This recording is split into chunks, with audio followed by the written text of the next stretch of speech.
জামাত ক্ষমতায় আসলে নাকি মুরসির মতো পশ্চিমারা তারে ফেলায় দেবে, এটা বিএনপির কেউ কেউ কইতেছে।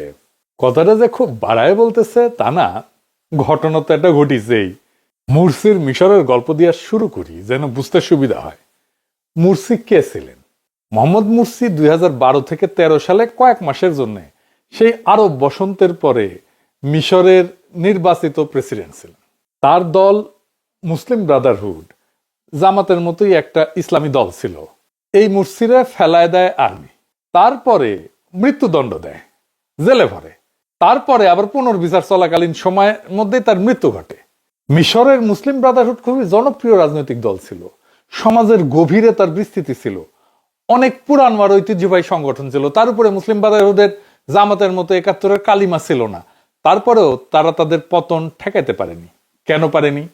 মুসলিম ব্রাদারহুড কেন তাদের পতন ঠেকাইতে পারেনি, এইটা জানা দরকার। জামাত ইসলামী বাংলাদেশে ভোটে জিতে যদি সরকার গঠন করে, তারপরে কি করলে টিকে থাকতে পারবে আর কি করলে মুরসির মতো হুড়মুড় কইরা পড়ে যাবে, সেটা একটু বিস্তারিত বুঝে দেখা দরকার। আসেন সেটা একটু বুঝে দেখি। রাষ্ট্র চালানোর সময় শুধু ধর্মের কথা বললেই হয় না, ক্ষমতার ভাষাও জানতে হয়। বিশ্ব রাজনীতি একটা হাট বাজারের মতো। যার পকেটে বেশি টাকা, যার হাতে পুলিশ, যার মিডিয়া, সাহিত্য, স্কুল, ইউনিভার্সিটির দখল, সেই সত্য বয়ান তৈরি করে। সেই বলে সত্য কোনটা, সে বলে সন্ত্রাসী কে, কে বলে কোনটা ঠিক কোনটা বেঠিক, এই সব কিছুই ঠিক করে। জামাত যদি ক্ষমতা আসে, তারা দুই ধরনের শত্রু ভাবাপন্ন দুনিয়ার মুখোমুখি হবে। এক ইন্ডিয়া, পাশের দেশের মোটা ভাই, নিজের সাইজ, সেনাবাহিনী, মিডিয়া, স্বার্থ, বাংলাদেশের ভেতরে তার সব লেসপেন্সার, দিল্লি স্টার, পন্দের আলো, সিপিবি, বাম, মির্জা ফখরুল, সব ইন্ডিয়ান মাল, সব নিয়ে বসে আছে। আর পশ্চিম, আমেরিকা, ইউরোপ, যারা টাকা দেয়, আন্তর্জাতিক মিডিয়া চালায়, বিশ্বব্যাংক, IMF চালায়, জাতিসংঘ চালায়, যুদ্ধ করে, নিষেধাজ্ঞা দেয়।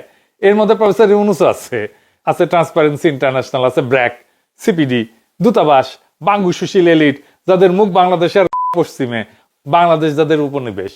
এদের সাথে বিএনপির আন্ডারস্ট্যান্ডিং হয়ে গেছে, তারা নাকি বিএনপির ক্ষমতায় দেখতে চায়।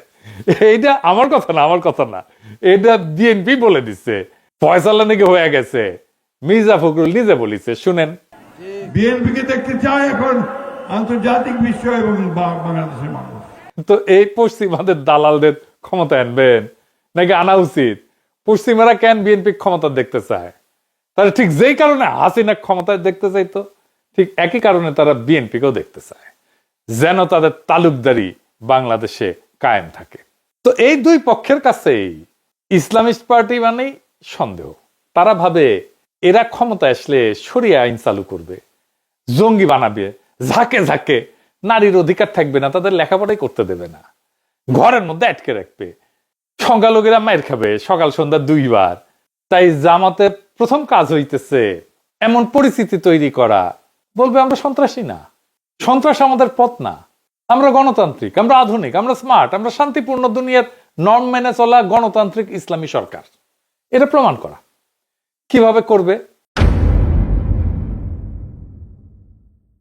প্রথম কৌশল হইতে হবে একটা ফ্রন্টের মাধ্যমে ক্ষমতায় যাওয়া। একা একা ক্ষমতায় যাওয়ার সক্ষমতা থাকলেও না যাওয়া ক্ষমতায়। ঠিক যেমন ছাত্র শিবির ছাত্র সংসদগুলোতে নির্বাচন করছে, শিবিরের নামে না, কিন্তু ঐক্যবদ্ধ শিক্ষার্থী জোট নামে ভোট করছে। জামাতকেও এরকম একটা জোটের মাধ্যমে ভোটে নামতে হবে। নাম হইতে পারে ধরেন জাতীয়তাবাদী ফ্রন্ট। এইখানে জামাতের সাথে জামাতের বাইরের ফোর্স এককভাবে ডিল করলে এটা হবে না, কালেকটিভ ভাবে ডিল করতে হবে। তাহলে সমানে সমানে ঐক্য হবে। এই ঐক্য হবে চার্টারের ভিত্তিতে, সিটের জন্য না। জামাতের বাইরে জামাতের সাথে যারা থাকতে পারে তারা হইতেছে ধরেন এবি পার্টি, যদিও এই পার্টির নাম শুনলে জামাতের গায়ে চিরবির করবে, আমাদের দল থেকে বের হয়ে যায় পার্টি করেছে। তারপরে ধরেন আপ বাংলাদেশ, রাষ্ট্রচিন্তা, ইনকিলাব মঞ্চ, এমনকি এনসিপি। এইটাকে জামাতের সরকার তখন আর কেউ বলতে পারবে না। জামাতকে সিগনিফিকেন্ট সংখ্যায় বিশ্বসেরা একাডেমিশিয়ান, ইকোনমিস্ট, প্রফেশনাল, নারী, সংখ্যালঘু, লেখক, শিল্পীকে মন্ত্রিসভায় নিতে হবে। এই মন্ত্রিসভা আগে ঘোষণা করে দিতে হবে, সারা দুনিয়া দেখবে এই সরকার বাংলাদেশের স্মার্টেস্ট মালগুলো দিয়ে তৈরি, মাক্কন লোক দিয়ে তৈরি। এই জামাতের বাইরের শক্তি জামাতের ডিফেন্সিভ শিল্ড হয়ে দাঁড়াবে। এবারে আসেন আমরা মুরসির ভুলগুলো কি কি সেটা দেখি। কি কি ছিল তার ভুল? মুরসিরে যেভাবে ফেলা হয়েছে, আপনি খেয়াল করলে দেখবেন একই কাজ প্রফেসর ইউনূসের বিরুদ্ধে করা হয়েছিল। প্রফেসর ইউনূস টিকে গেছে, কিন্তু জামাত ইসলাম এই একই কাজ করলে টিকবে কিনা সন্দেহ আছে। আমি এক এক করে বলবো, মিলাই দেখেন। মূলত চারটা বড় কারণে মুরসির পতন হয়েছে। এক নাম্বার, রাষ্ট্রযন্ত্র পুরোপুরি তার বিপক্ষে ছিল। মানে মিশরের প্রশাসন, বিচার বিভাগ, পুলিশ, সেনাবাহিনীর বড় অংশ দশকের পর দশক ধরে মিলিটারি এলিটদের হাতে ছিল। বাঙ্গুল্যান্ড যেভাবে সিভিল মিলিটারি ব্যুরোক্রেসি আর এলিটদের হাতে। মুরসি নির্বাচিত হইলেও এই রাষ্ট্রযন্ত্রগুলো তাকে মানতে চায়নি। সেনাবাহিনী তাকে সন্দেহ করত, মনে করত যে এই ইসলামপন্থী সরকার তাদের ক্ষমতা কমাবে। বিচার বিভাগ পুরানো শাসকদের অনুগত ছিল। আদালত মুরসির অনেক সিদ্ধান্ত বাতিল করে দেয়। পুলিশ ইচ্ছা করে আইন শৃঙ্খলা নষ্ট হইতে দিত, যাতে জনগণ মুরসির উপরে বিলা হয়ে যায়। মুরসি প্রেসিডেন্ট ছিল, কিন্তু তার হাতে প্রশাসনের কোনো কন্ট্রোল ছিল না। দুই নাম্বার হইতেছে মুসলিম ব্রাদারহুডের রাজনৈতিক অভিজ্ঞতার অভাব এবং রাষ্ট্র চালানোর অভিজ্ঞতার অভাব। এই সংগঠনটা দীর্ঘদিন গোপনে বা আন্ডারগ্রাউন্ডে ছিল। নির্বাচনী রাজনীতি বা রাষ্ট্র চালানোর অভিজ্ঞতা একেবারেই ছিল না বলতে গেলে। অতিরিক্ত দ্রুত নিজেদের লোক বসানোর চেষ্টা করছিল বিভিন্ন জায়গায়, এবং অন্য রাজনৈতিক দলগুলোকে, যারা তাদের মিত্র হইতে পারত, তাদেরকে যথেষ্ট সম্পৃক্ত না করে এই কাজগুলো শুরু করছিল। এবং এই জন্য শাসন কাজে অভিজ্ঞ আমলাতন্ত্রকে সে সামাল দিতে পারেনি। এতে করে মনে হয়েছে যখন নিজেদের লোক বসাইতে চাইছে, মনে হয়েছে মুরসি সবকিছু দখল করতে চায়। বাস্তবতা হয়তো পুরোপুরি সেটা ছিল না, কিন্তু জনমনে এই ভাবমূর্তিটা তৈরি হয়েছিল। তিন নম্বর হইতেছে অর্থনৈতিক সংকট। মানুষ প্রচন্ড বিলা হয়ে গেছে। মুরসির সময় জ্বালানির সংকট হয়, বিদ্যুতের লোডশেডিং হয়, খাবারের দাম বাড়ে, পর্যটন খাতে ধস নামে। এই সমস্ত কারণে সাধারণ মানুষের হাতে টাকা পয়সা কমে যায়, সাধারণ মানুষের জীবন দুর্বিষহ হয়ে ওঠে, এবং লোকজন বলা বলি শুরু করে মুরসি ক্ষমতায় এসে কিছুই ঠিক করতে পারতেছে না। বাস্তবে কিন্তু অনেক সমস্যা তার আগের সরকার রেখে গেছে, কিন্তু দোষটা তাকেই নিতে হয়েছে। 4 নাম্বার হইতেছে যে মুরসির বিরুদ্ধে বিরোধী দল, সেনাবাহিনী এবং পুরনো শাসক গোষ্ঠী একসাথে জোট বেঁধে ফেলে। এই একই ঘটনা ঘটতে পারে জামাত ক্ষমতায় আসলে। বিএনপি, সেনাবাহিনী, আওয়ামী লীগ একসাথে জোট বেঁধে ফেলতে পারে। মুরসির বিরুদ্ধে তামারাদ নামে একটা আন্দোলন তৈরি হয়, যার পেছনে অর্থ, লোকজন সব দেয় পুরনো শাসকদের ব্যবসায়ী গোষ্ঠী এবং সেনাবাহিনী। তারা মানুষের অসন্তোষকে বড় কইরা প্রচার করে, মিডিয়া দিন রাত মুরসির বিরুদ্ধে ক্যাম্পেইন চালায়। শেষে লাখো মানুষকে রাস্তায় নামানো হয়। এইটাকে অজুহাত করে সেনাবাহিনী বলে দেশে বিশৃঙ্খলা তৈরি হয়েছে, তাই আমরা ক্ষমতা নিতেছি। এইভাবেই 2013 সালের 3রা জুলাই মুরসিকে সরায় ফেলা হয়। আন্তর্জাতিক রাজনীতিরও ভূমিকা ছিল। সৌদি আরব এবং ইউএই মুরসিকে পছন্দ করত না, কারণ মুসলিম ব্রাদারহুড রাজতন্ত্রের পক্ষে ছিল না, এবং সেই কারণে ওই দেশগুলোর রাজতন্ত্র মুরসিকে রাজতন্ত্রের জন্য হুমকি বলে মনে করত। এটা ছাড়াও ইসরায়েল মুসলিম নীতিকে সন্দেহের চোখে দেখত, দেখাটাই স্বাভাবিক। যদিও আমেরিকা মুরসি এবং সেনাবাহিনীর দুই পক্ষকে খুশি রাখতে চাইছিল, কিন্তু শেষ পর্যন্ত সেনাবাহিনীর দিকে ঝুঁকে যায়। তো যেই মুহূর্তে সৌদি আরব, ইউএই, ইসরায়েল সেনাবাহিনীর পক্ষে চলে যায়, মুরসির আর তখন কোনো করারই কিছু ছিল না, কোনো ভরসা থাকলো না। মুরসির শেষ ভুল ছিল সংবিধান সংশোধনের ঘোষণা দেওয়া। মুরসি ক্ষমতা আসছে জিতে, ভোটে জিতে, এবং এই সংবিধানের অধীনেই। এই সংবিধানকে সংশোধন করার ক্ষমতা মুরসির কিন্তু ছিল না। মুরসি একসময় ঘোষণা দিয়েছিল, বিচার ব্যবস্থা আমার সিদ্ধান্ত চ্যালেঞ্জ করতে পারবে না। তিনি এটা করছিলেন যে সামরিক বাহিনী এবং বিচারিক চক্রের যে ষড়যন্ত্র, এটা থামাইতে। কিন্তু জনগণের কাছে মনে হইল মুরসি স্বৈরাচার হইতে চাইতেছে। এইটা তার জনপ্রিয়তাকে এক ধাক্কায় কমায় দেয়। দলের বাইরে যে জনসমর্থন ছিল, সেইটা চলে যায় তার পিছন থেকে। তার ফলে মুরসি নির্বাচিত হইলেও রাষ্ট্রের বাস্তব ক্ষমতা তার হাতে ছিল না, আর তাই টিকে থাকতে পারেনি। তাইলে জামাত যদি বাংলাদেশে ক্ষমতায় আসে, মুরসির পতন থেকে কি কি শেখা দরকার? জামাত যদি ক্ষমতায় আসে, মুরসির পতন এড়ানোর কয়েকটা কৌশল তাকে নিতে হবে। তাকে 3টা মাঠে খেলতে হবে: রাষ্ট্রযন্ত্র, বৈদেশিক শক্তি এবং সমাজ, দেশের ভেতরে। এই 3টাতে সঠিকভাবে খেলতে হবে। খেলা হবে, সেই খেলাটা খেলতে হবে। 1 নম্বর হইতেছে ভিতরের মাঠ, রাষ্ট্রযন্ত্র, সেনাবাহিনী, পুলিশ, আমলা, বিচার বিভাগ। এটা সবচেয়ে ঝুঁকিপূর্ণ জায়গা। বাংলাদেশের রাষ্ট্রযন্ত্র নিজেদের মতো করে একটা রাষ্ট্র, তার একটা ডিপ স্টেট আছে। এই রাষ্ট্রের একটা স্টেক আছে। এদের সাথে ভুলভাবে ডিল করলে যে কেউ পড়ে যাবে। প্রথম, সেনাবাহিনী। সেনাবাহিনীকে কিভাবে ডিল করতে হবে এটা ঠিক আমরা জানি। সেনাবাহিনীর মধ্যে জেনারেল আছে যারা গুম খুনের সাথে যুক্ত ছিল। এটা পুরোপুরি পরিষ্কার না। এই সত্য মেনে নিয়েই কৌশল নিতে হবে। সেনাবাহিনীর মধ্যে 3 ধরনের জেনারেল আছে। এক হচ্ছে অপরাধে জড়িত, গুম খুনের দায়ে ভয় পায়, এই জন্যে 2 নাম্বার হাসিনার অনুগত, রাজনৈতিকভাবে পক্ষপাতদুষ্ট। আর 3 নাম্বার পেশাদার অফিসাররা, এরা দায়িত্বশীল, শান্ত। ভুল কৌশল হবে একসাথে সবাইকে শত্রু ভাবা এবং একসাথে সবাইকে শাস্তি দিতে যাওয়া। এতে 1 নাম্বার এবং 2 নাম্বার গ্রুপ ভয় পেয়ে বিরোধী ফ্রন্ট তৈরি করে ফেলবে, এটা বিপজ্জনক। এইটার জন্য একটা ইনোভেটিভ কৌশল নিতে হবে। এটাকে বলা যেতে পারে ধরেন just transition for security sector. 3টা ধাপে এটা কাজ করা যেতে পারে। যারা অপরাধ করছে তাদের জন্য ট্রুথ অ্যান্ড অ্যাকাউন্টেবিলিটি কমিশন করা যেতে পারে। এটা প্রফেসর ইউনূস করতে পারতো, করে নাই, কারো কথা শুনে না তো সে। দক্ষিণ আফ্রিকার মতো ট্রুথ কমিশন করা যেতে পারে। গুম খুন দুর্নীতির কথা প্রকাশ করলে শাস্তি কম হবে, সম্পূর্ণ দায় ঢাকা যাবে না, কিন্তু সফট ল্যান্ডিং এর একটা ব্যবস্থা থাকবে। অপরাধীরা তখন আপনার বিরুদ্ধে যুদ্ধ করবে না, নিজেদেরকে বাঁচানোর জন্য সহযোগিতা করবে। 2 নাম্বার হইতেছে যারা হাসিনার অনুগত জেনারেল, তাদের ডিপলিটিসাইজেশন করতে হবে। তাদের সরাসরি বাইর করে দেওয়া যাবে না, বরং নন অপারেশনাল পোস্টিং, যেমন ডিফেন্স কলেজে প্রশিক্ষণ, বিদেশে মিশন, এই সমস্ত জায়গায় তাদেরকে পোস্টিং দিয়ে দিতে হবে। এবং ধীরে ধীরে নতুন প্রফেশনাল নেতৃত্ব গড়ে তুলতে হবে এবং পেশাদার অফিসারদের উন্নত অবস্থান নিশ্চিত করতে হবে। বাজেট বাড়াইতে হবে, প্রশিক্ষণ দিতে হবে, আধুনিক অস্ত্র শস্ত্র যন্ত্রপাতি এটা দিতে হবে, টেকনোলজি দিতে হবে। সেনাবাহিনী যেন আবার কখনো মনে না করে যে মুজিবের মতো রক্ষী বাহিনীর মতো একটা দলীয় মিলিশিয়া তৈরি করবে। না, স্পষ্ট বার্তা দিতে হবে দলীয় মিলিশিয়া না, রাষ্ট্রীয় সেনাবাহিনী দেশের প্রতিরক্ষার কেন্দ্র। রক্ষী বাহিনী করা কিন্তু মুজিবের সবচেয়ে বড় ভুল ছিল এবং এটা পুনরাবৃত্তি করা যাবে না। রক্ষী বাহিনী 2 কারণে আত্মঘাতী ছিল। সেনাবাহিনী মনে করলো সরকার তাদের মাথার উপরে নিজস্ব বাহিনী বসাতেছে। আর 2 নাম্বার হইতেছে রক্ষী বাহিনী বেশি বাজেট পাচ্ছে, তারা বেশি সুযোগ সুবিধা পাচ্ছে। তারপরে হইতেছে ধরেন আমলা, পুলিশ, পুরো সিস্টেম, এটাকে যদি একবারে বদলাইতে যায় অর্থনীতি থেমে যাবে। বাংলাদেশের প্রশাসন দুর্নীতিগ্রস্ত, কিন্তু একদিনে সব সরাইতে গেলে দেশ থমকে যাবে। এইখানে যে কৌশল নেওয়া যেতে পারে, ধরেন 2 লেয়ার রিফর্ম মডেল নেওয়া যেতে পারে। 1 নম্বর হইতেছে যারা হাই করাপশন অফেন্ডার, যারা একেবারে পচা, এদের দ্রুত বিচার করা। যারা কোটি কোটি চুরি করছে, ক্রসফায়ার গুমে জড়িত ছিল, তাদের দ্রুত বিচার করা। বিশেষ ট্রাইব্যুনাল, সেখানে আন্তর্জাতিক পর্যবেক্ষক থাকবে এবং ন্যায় বিচার নিশ্চিত করা হবে। এতে জনগণ খুশি, প্রশাসনও ভয় পাবে। 2 নাম্বার মিডিল এবং লোয়ার টায়ার কর্মকর্তা, যারা অতখানি দুর্নীতিতে যুক্ত ছিল না এবং বাধ্য হয়ে হাসিনার পক্ষে কাজ করতে হয়েছে, তাদের রিওরিয়েন্টেশন করতে হবে এবং পারফরমেন্সের কন্ট্রাক্টের ভিত্তিতে তাদের চাকরিটা রাখতে হবে, যেন দুর্নীতির সুযোগটা কমে এবং স্বচ্ছতা বাড়ানো যায়। এবং কি পারফরমেন্স ইন্ডিকেটর ভিত্তিক পদোন্নতির ব্যবস্থা করতে হবে। যারা শত্রু না তাদেরকে শত্রু বানানো যাবে না।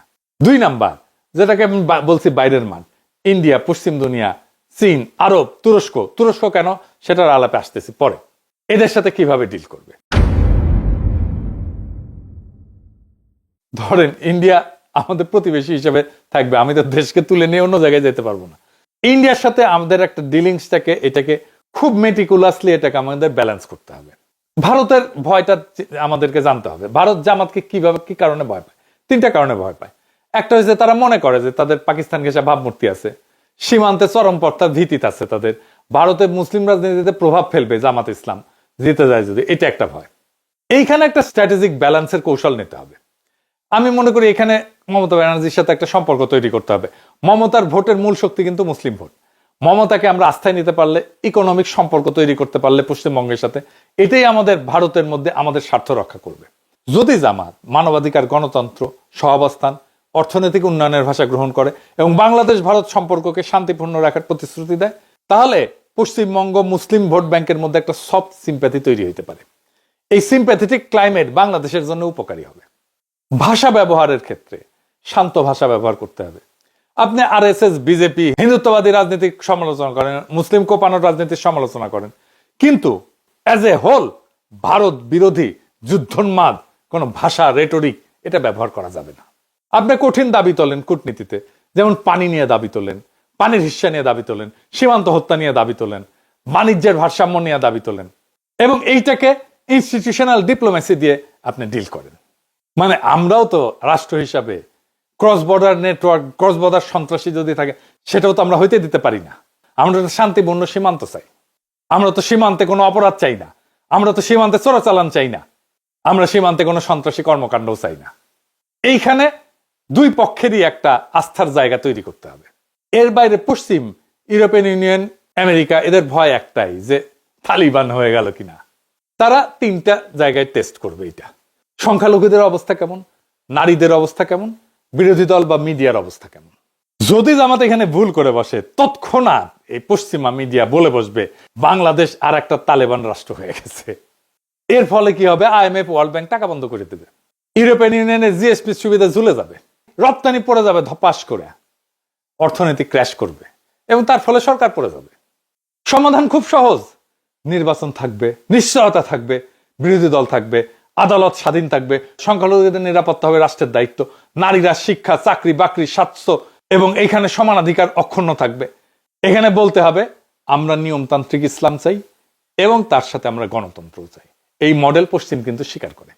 এরপরে আসে তুরস্কের প্রশ্ন। তুরস্ক কেন বাংলাদেশের জন্য কৌশলগতভাবে গুরুত্বপূর্ণ? অনেকে ভাবে যে তুরস্ক অনেক দূরের দেশ, কেন এত গুরুত্ব? তুরস্ক বাংলাদেশের জন্য গুরুত্ব 5টা কারণে। একটা হচ্ছে এটা মধ্যমপন্থী ইসলামের মডেল, এখানে ইসলাম আছে, গণতন্ত্র আছে, আধুনিকতা আছে, পশ্চিমের সাথে বোঝাপড়া আছে। বাংলাদেশ এই মডেল দেখাইতে পারে।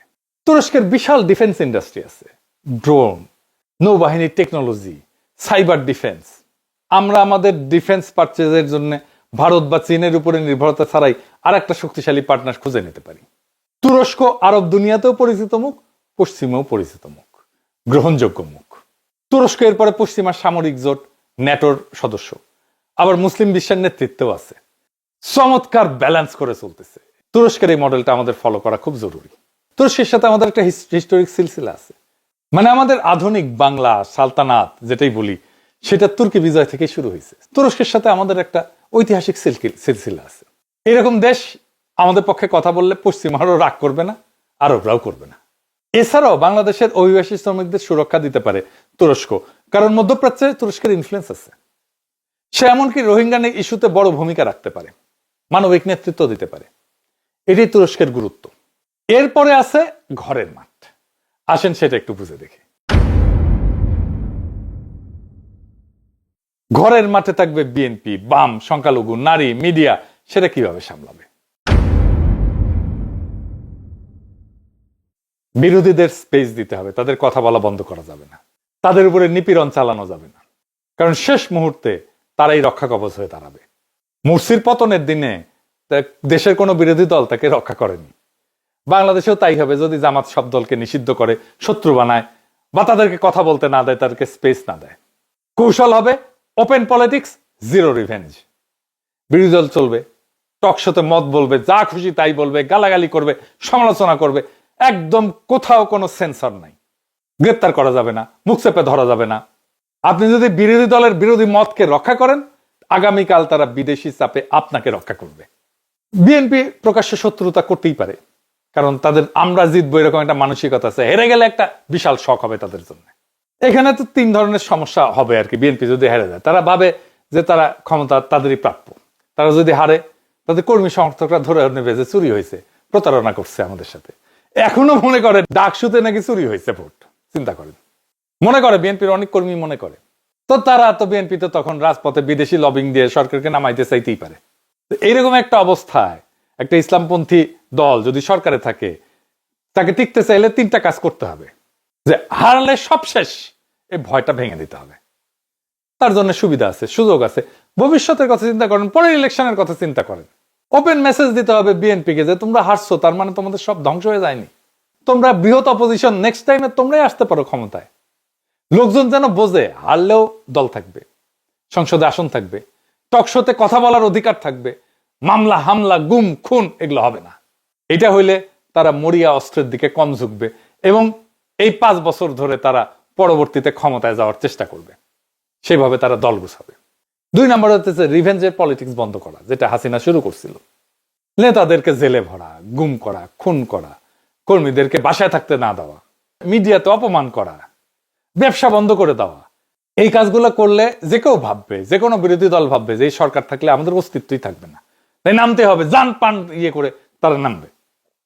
আমরা যেরকম হাসিনা আমাদেরকে যদি তারাই না দিত, এত শত্রু যদি না বানাইতো, ধরেন আমি দেশে আছি, দেশে থাকলে কি হাসিনার এত বড় ক্ষতি করতে পারতাম? এত কিছু বলতে পারতাম না। সেই জন্য ডায়ালগকে রাজনীতির একটা স্থায়ী ইনস্টিটিউট করতে হবে। প্রফেসর ইউনূস শুরু করছে মাঝে মাঝে রাজনৈতিক দলগুলোকে ডাকে, কিন্তু এই যে ডাকার বিষয়টা, এটাকে স্থায়ী ইনস্টিটিউট হিসেবে গড়ে তুলতে হবে, রীতি হিসেবে গড়ে তুলতে হবে, সংস্কৃতি হিসেবে গড়ে তুলতে হবে, পলিটিক্যাল কালচার হিসেবে গড়ে তুলতে হবে। শুধু সংকটের সময় ডেকে গোল টেবিল না, বরং একটা স্থায়ী ন্যাশনাল পলিটিক্যাল কাউন্সিল তৈরি করা যেতে পারে, যেখানে সরকার, বিরোধী দল মাসে অন্তত একবার বসবে। সমস্ত ইম্পর্টেন্ট গুরুত্বপূর্ণ ইস্যুতে বিরোধী দলের মতামত নিতে হবে প্রকাশ্যে। এমনকি তাদের যদি সংসদে সিট না থাকে, আসন না থাকে, তাদেরও মতামত নিতে হবে। বাংলাদেশে একটা স্বঘোষিত তথাকথিত সেকুলার এলিট আছে, যারা media, art, culture, NGO, think tank এটার ভিতরে শক্তিশালী, এবং এটার মধ্যে অনেকেই ইন্ডিয়া এবং আওয়ামী প্রভাবিত। এইখানে তারা শত্রুতা করার চেষ্টা করবে। যদি এদের সাথে ঝগড়া করে, সব মিডিয়া, কালচার তার বিরুদ্ধে অ্যাকসেপ্ট হয়ে যাবে। আবার এদের যদি দালালি করে, তাহলে নিজেদের যারা সমর্থক বেশ এদের কাছে বেঈমান হিসেবে পরিচিত হবে। এর বদলে কিছু স্মার্ট নীতি নেওয়া যেতে পারে। কি কি সেটা? এই মিডিয়া, সেকুলার, কালচারাল স্ট্যাবলিশমেন্টকে ডিল করার জন্য কি করা যেতে পারে? এই যে সেকুলার বনাম ইসলামী, এই বাইনারি ফ্রেমটা ভেঙে দিতে হবে। এইখানে আসতে হবে যে রাজনীতি হইতে হবে সিটিজেন রাইটস এর ভিত্তিতে, অধিকারের, নাগরিক অধিকারের ভিত্তিতে। কে সেকুলার, কে বাম, কে ডান, কে এলিট, এইটা না, সকল সিটিজেনের রাইট আছে, এবং রাষ্ট্রের কাজ হচ্ছে এই সিটিজেন রাইটসটাকে স্ট্যাবলিশ করা। কেউ গালি দিক, অসুবিধা নাই, কিন্তু লিমিট রেখে গালি দিক। ধর্ম হবে সম্মানিত, আর্ট হবে স্বাধীন, কেউ অন্যজনকে গলা টিপে ধরবে না। আর্টও ধর্মকে গলা টিপে ধরবে না, ধর্ম আর্টকে গলা টিপে ধরবে না। মিডিয়ায় রেগুলেশন থাকবে, কিন্তু সেন্সরশিপ না। কিছু কিছু জায়গায় গানের অনুষ্ঠানের সামনে যে বিক্ষোভ শুরু হয়, এই যে কাজ করা যাবে না। শো ক্যান্সেল করে দিতে হবে, করা যাবে না। থিয়েটার, নাটক বন্ধ করে দিতে হবে, করা যাবে না। করলে ওই মুহূর্তে পুরা দায় এসে সরকারের উপরে পড়বে, জামাত ইসলামের উপরে পড়বে। আইন সবার জন্য সমানভাবে প্রয়োগ করতে হবে, মানহানি করা যাবে না, উস্কানি দেওয়া যাবে না, সহিংসতার আহ্বান করা যাবে না, অর্থনৈতিক স্বচ্ছতা থাকতে হবে, এটা সবার জন্য সমান, সবার জন্য। কালচারাল পলিসি হিসাবে ইসলামী সংস্কৃতি প্লাস প্লুরাল সংস্কৃতিকে নিতে হবে, শুধু নিষেধ না, বিকল্প তৈরি করতে হবে। যেমন বলে অশ্লীল গান বন্ধ করতে হবে, শুধু তাই না, বন্ধ করা না, বরং ইসলামী গান, নৈতিক থিয়েটার, ওয়েব সিরিজ, এগুলো ভালো মানের প্রোডাকশন দিতে হবে। তার ক্ষেত্রে দেখতেছেন না কত চমৎকার সিরিজ আমাদের দেশে, কত জনপ্রিয়। আমরা তো এটা করতে পারি। কোন উৎসবে ইসলামী নাশিদ যেমন থাকবে, তেমন রবীন্দ্র লালনও থাকবে। এতে সেকুলার এটা বুঝবে যে এরা একেবারে বর্বর না। তারপরে এক গ্রুপ তো আছে মাজার ভাঙা, এদের সাথে কিভাবে ডিল করা যায়? এটা খুব সেন্সিটিভ এবং কঠিন জায়গা। উগ্রপন্থী গোষ্ঠীরাও বাইরে থেকে দেখায় যে এটা আপনার আত্মীয়, আপনারই লোক, কিন্তু বাস্তবে তারা রাষ্ট্রটাকে ধ্বংস করে দেয়। এখানে তিনটা স্তরে কাজ করতে হবে। ক্লিয়ারলি, খুব স্পষ্টভাবে বলতে হবে, রাষ্ট্রে বল প্রয়োগের একমাত্র অধিকার সরকারের, কোন জঙ্গি গ্রুপের না, কোন মরাল পুলিশের না। এইটা বেআইনি কাজ এবং এইটার শাস্তি হবে। এই কাজ করা যাবে না। কোনোভাবেই রাষ্ট্রের বাইরে কেউ বল প্রয়োগ করতে পারবে না, কারো উপরে না। আপনি মাইক লাগায় সমালোচনা করেন, কোনো অসুবিধা নাই, কিন্তু হাতুড়ি নিয়ে ভাঙতে পারবেন না, কেউ করতে পারবেন না। এখানে আরো পলিসি নেওয়া যেতে পারে, মানে যাদের কাজ নেই তাদেরকে কাজ দেওয়া, কাউন্সেলিং করা, রোজগারের ব্যবস্থা করা। যারা সন্ত্রাস, অস্ত্রবাজি এই সমস্ত করে তাদের নীতিকে স্ট্যাবলিশ করতে চায়, তাদের জন্য সোজা কোর্ট, সন্ত্রাস বিরোধী আইন, দ্রুত বিচার, স্বচ্ছভাবে। কোন আদর্শ ভিত্তিক দল, ইডিওলজি ভিত্তিক দল, সেটা ইসলামের দলও হইতে পারে, সেটা এমনকি হিন্দুত্ববাদী দলও হইতে পারে, এরা একটা বড় ভুল করে ফেলে যখন ব্যক্তিগত বিশ্বাস বা আকিদা এইটা আর রাষ্ট্রীয় নিষেধাজ্ঞা দুইটাকে এক করে ফেলে। কে মাজারে যাবে, কে যাবে না, এটা আকিদার বিতর্ক হইতে পারে, কিন্তু হাতুড়ি দিয়ে ভাঙা, অনুষ্ঠানে হামলা করা, এটা আইন শৃঙ্খলার ব্যাপার। এই দুইটা এক করা যাবে না। স্পষ্ট নিয়ম হইতেছে অ্যাক্ট অফ ভায়োলেন্স, এটা ক্রিমিনাল অপরাধ। সেটা মাজার হোক, কনসার্ট হোক, নাট্যমঞ্চ হোক, কেউ হামলা করলে সেটা যেই করুক না কেন, এটা ফৌজদারি অপরাধ, এটা বিচার হবে। বিতর্কের প্ল্যাটফর্ম খুলে দিতে হবে। আপনি এটা নিয়ে মাজার করা যাবে না, এটা নিয়ে বিতর্ক করেন, মাইক লাগায় বিতর্ক করেন, কোনো অসুবিধা নাই। টিভি ডিবেট করেন, আলোচনা করেন, জনসভা করেন, মতামত তৈরি করেন, সব অ্যালাউড। ভাঙার বদলে বিতর্ক, এই সংস্কৃতি বানাইতে হবে। সামাজিক বিতর্কগুলো, সামাজিক ইস্যুগুলো সমাজে চালু থাকতে হবে। এটা আস্তে আস্তে আস্তে আস্তে আস্তে স্থিত হবে।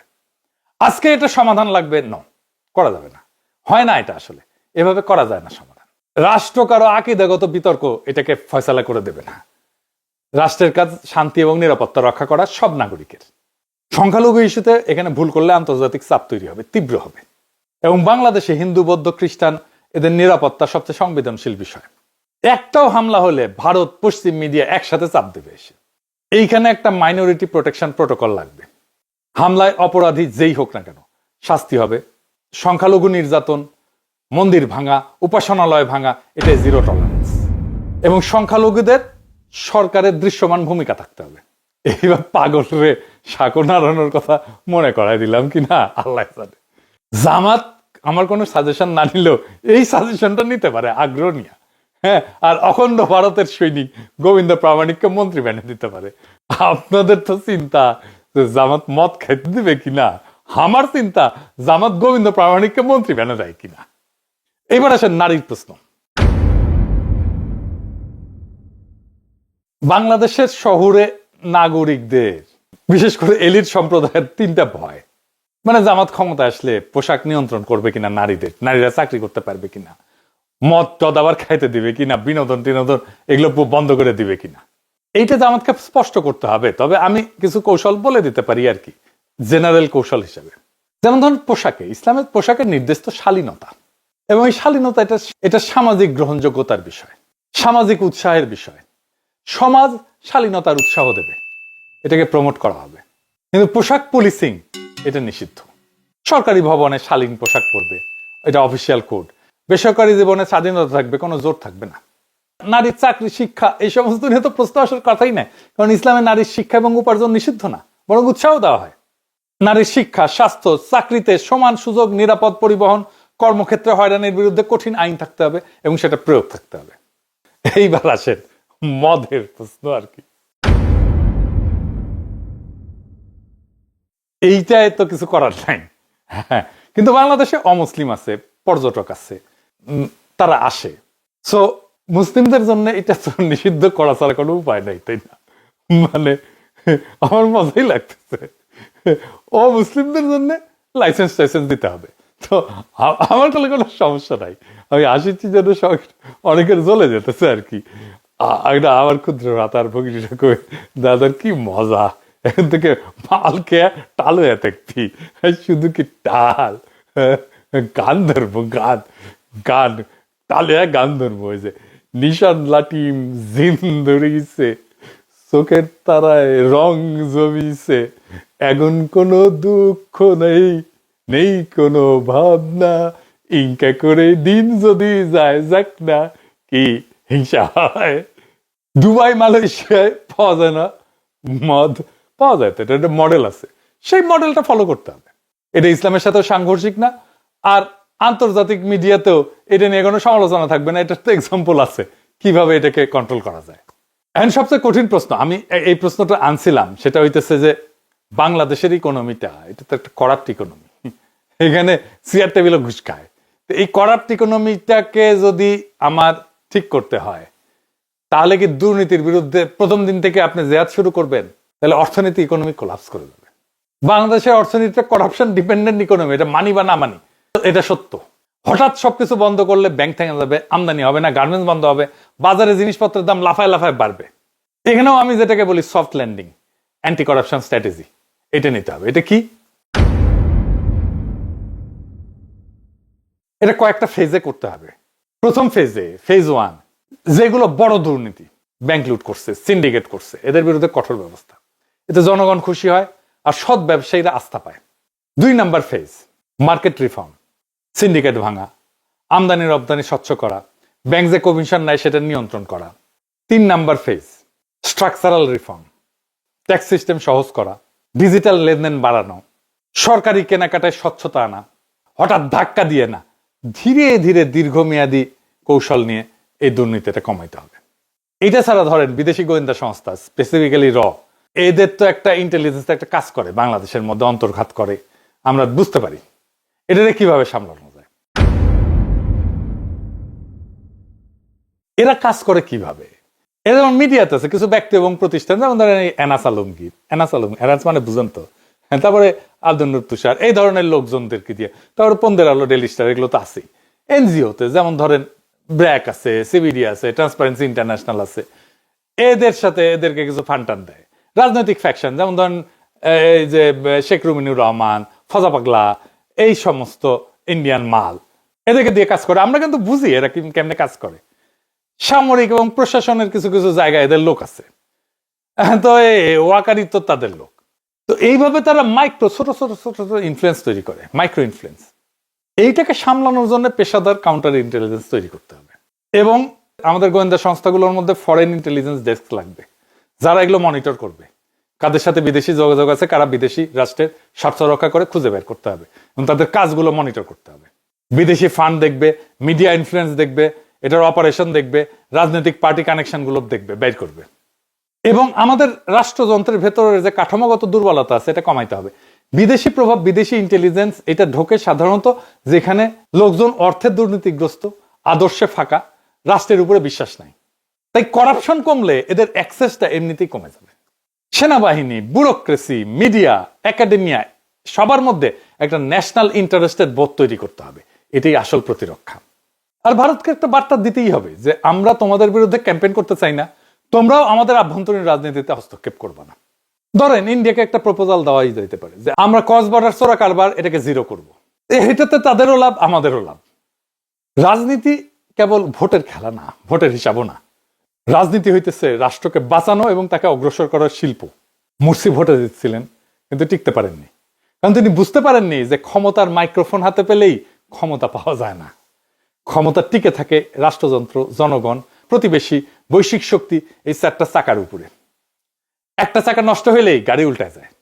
এটা মিশরে ঘটছে, এটা ইতিহাসের কথা। আজ বাংলাদেশের এই রাজনৈতিক যুদ্ধক্ষেত্রে যারা বলে যে জামাত ক্ষমতায় আসলে মুরসির মতো ফেলাই দেবে পশ্চিমে, তারা কিন্তু শুধু ভয় দেখাচ্ছে না, তারা ইতিহাসের আয়না ধরতেছে। কিন্তু ঘটনা এটা যে ভাগ্যকে কিন্তু বদলানো যায়, ইতিহাসকেও বদলানো যায়, যদি ভুলকে ভুল হিসাবে স্বীকার করে আগেই তার ওষুধটা তৈরি করে ফেলা যায়। এই দেশের রাষ্ট্রযন্ত্র, এই দেশের প্রশাসন, এই দেশের গোয়েন্দা, এই দেশের মধ্যবিত্ত, এই দেশের সেকুলার কালচারাল এলিট, এই দেশের প্রতিবেশী ভারত, এই দেশের বৈশ্বিক শক্তি, এদের কারো হাতেই কোনো জাদুর কাঠি নাই। তাদের কাছে শক্তি হয়তো আছে, কিন্তু শক্তি মানেই নিয়তি না। নিয়তি গড়ে ওঠে সঠিক রাজনৈতিক প্রজ্ঞা দিয়ে। যে সরকার ক্ষমতা এসে বলবে আমরা প্রতিশোধ নেব না, আমরা রাষ্ট্র বানাবো, এবং সত্যিকার অর্থে সেই কাজে হাত লাগাবে, সেই সরকারকে কেউ ফেলতে পারবে না। যে সরকার বলবে আমরা ইসলাম মানি, আমরা ন্যায়, ইনসাফ, শালীনতা, করুণা, সহনশীলতা, এই চারটা নীতির বাইরে যাব না, সেই সরকারকে তালেবান, উগ্র, ফ্যাসিস্ট কোনো লেভেল কেউ কখনো দিতে পারবে না।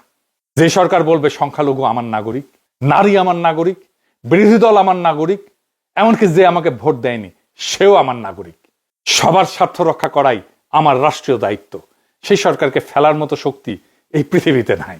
যে সরকার বলবে রাষ্ট্রের নিরাপত্তা বাহিনী একমাত্র বল প্রয়োগকারী শক্তি, সে সরকারের বিরুদ্ধে কোনো উগ্রপন্থী নেতা, কোনো মাজার ভাঙার দল, কোনো বিদেশি ইন্টেলিজেন্স কিছুই দাঁড়াইতে পারবে না। যে সরকার বলবে যে আমরা বিশ্বর সাথে ব্যালেন্স করে শান্তির সাথে আগাবো, সে সরকারকে কেউ আলাদা করতে পারবে না। যে সরকার বলবে গুম খুনের অপরাধীর বিচার হবেই, কিন্তু পুরো বাহিনীকে শত্রু ভাববো না, সেই সরকার টিকে থাকবে। যে সরকার বলবে দুর্নীতি আমরা বন্ধ করব কিন্তু অর্থনীতি বন্ধ করে না, সফট ল্যান্ডিং দিয়ে আমরা এটাকে সামলাবো, সে সরকার জনগণের সাথে থাকবে। যে সরকার বলবে মরাল পুলিশিং না, নারীর শিক্ষা, চাকরি, নিরাপত্তা অক্ষুণ্ণ থাকবে, রাষ্ট্র হবে ইনসাফ, ন্যায়, সংযম, শালীনতা এবং স্বাধীনতার মিশ্রণ, সেই সরকারকে পশ্চিমারাও ফেলতে পারবে না। আর ইন্ডিয়া তো দূর কি বাত। মুরসির পরিণতি অনিবার্য ছিল না, কিন্তু তার ভুল তাকে দুর্বল করছে। দুর্বল সরকারকে সবাই ফেলে দিতে চায়, কিন্তু স্মার্ট সরকার, বুদ্ধিমান সরকার, ইনসাফ এবং ন্যায়কে কায়েম করার সরকার, এমন সরকারকে ফেলা যায় না। বাংলাদেশের আগামীর পথ খুব স্পষ্ট। বাংলাদেশ কোনো উগ্রবাদী পথ নেবে না, বাংলাদেশ কোনো প্রতিশোধের পথ নেবে না, বাংলাদেশ কোনো অধর্মের পথ নেবে না।